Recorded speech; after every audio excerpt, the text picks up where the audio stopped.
The beach at Normandy, the bridge on the River Kwai, James Bond movies. So many good things that the British have been involved in. So what the hell happened here? Let's drive the 2012 Aston Martin Vantage Roadster and check the ill-conceived, poorly executed, overpriced tech.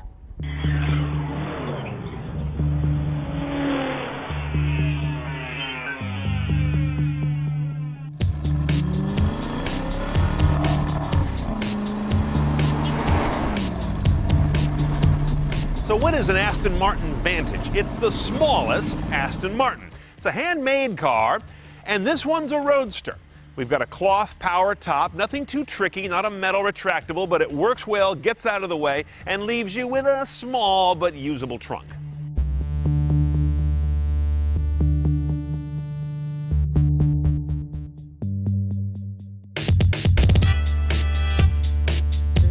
So if the looks of this car are all it's got going for it, let me show you all the things it doesn't have going for it. Starting with that, the insult. Who the hell puts that in a car like this? This tells me one of two things. Either Aston Martin is so stupid they don't know that that is a horrendous interface, or they're sneering at their customers saying, oh, give them their little screen like their little iPhone gadget. Technology is not a gadget anymore, guys. It's central to your product. Now, this little helper display does all your media and telephony.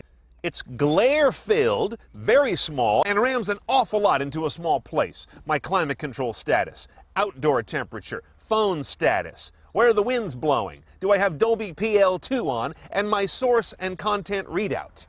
You can do Bluetooth calls in this car, but that's optional. I mean, after all, it's only 136 grand. Let's not throw in the Bluetooth. You won't be streaming Bluetooth stereo audio because that's simply not available. So go ahead and put your phone down here in the phone cradle, except it won't fit. And then there's this.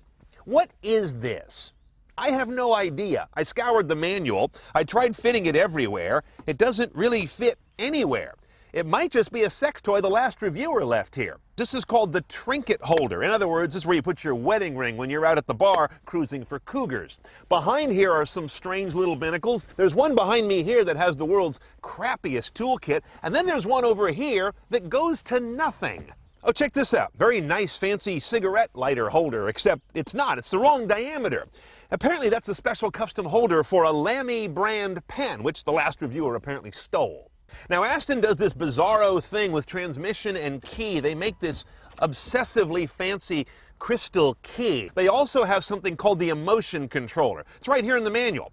They don't tell you what it is, and as far as I know, it's a unicorn. You put this thing in to start the car and hold it down, and then the world's strangest transmission controller.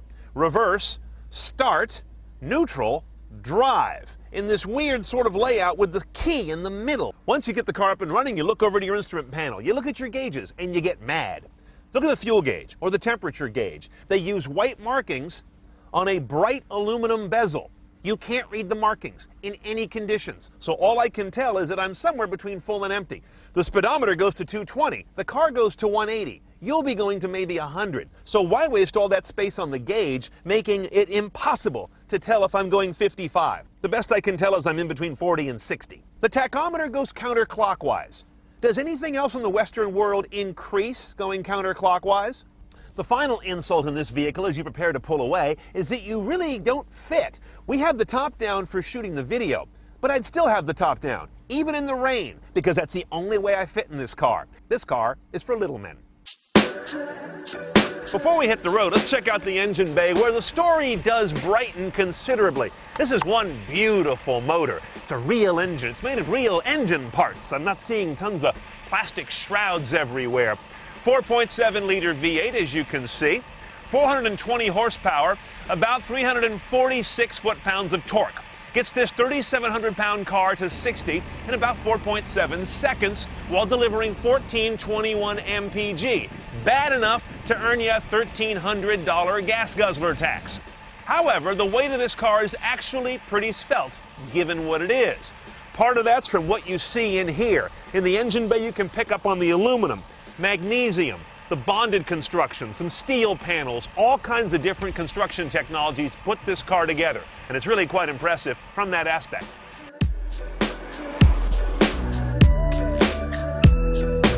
So here's where the real trouble with this car arises: when you drive it. Remember, we have this 6-speed dual-clutch automated manual transmission, apparently dating from the 90s. It's a piece of crap. The car falls flat on its face between every gear. I don't care if you're heavy on the throttle, light on the throttle, barely on the throttle, middle on the throttle. Self-shifting on the paddles, regular mode, sport mode. This thing drives like a 15-year-old learning to drive a stick. It's a disaster. The brutal shame is this car handles really well, and I think it's got a great engine. I have no idea. I can't get to the engine because this crap gearbox is completely in the way. I'm just really shocked this car was approved for production, and I'm being quite honest. Put the car in sport mode here. It does remap the throttle so you get more aggressive acceleration. It supposedly unleashes more torque. I'm not sure what it does there. Maybe it remaps the valve train. And it also opens up some valving in the exhaust system to give it a real throat. Now, as you can see, this car rides like a truck, and there is no suspension settings on it. It's just the suspension. Sporty, really hard. So herein lies a broken car, which for $100 and something thousand is inexcusable. And I know this car is handmade and that counts for something, I guess. But in this day and age, it's no longer quaint to have things that creak and rattle, that weird wind noise back here. That's just not funny anymore. It's not charming. Let's price this Vantage Roadster about $140,000 with delivery of $2,100 and gas guzzler tax of $1,300. Then there are some options. $750 for Bluetooth. Really? I'm pretty sure I'm reading the option sheet right that navigation thingy is $2,700. Who priced this stuff? Henny Youngman? Now, save yourself $5,000 by getting rid of that Soviet-era gearbox and going with the standard 6-speed manual. The other thing we have is the $1,600 Aston Martin Premium Sound. It sounds pretty good. I can't imagine you want to step up $8,300 more to the Bang & Olufsen system in an open car.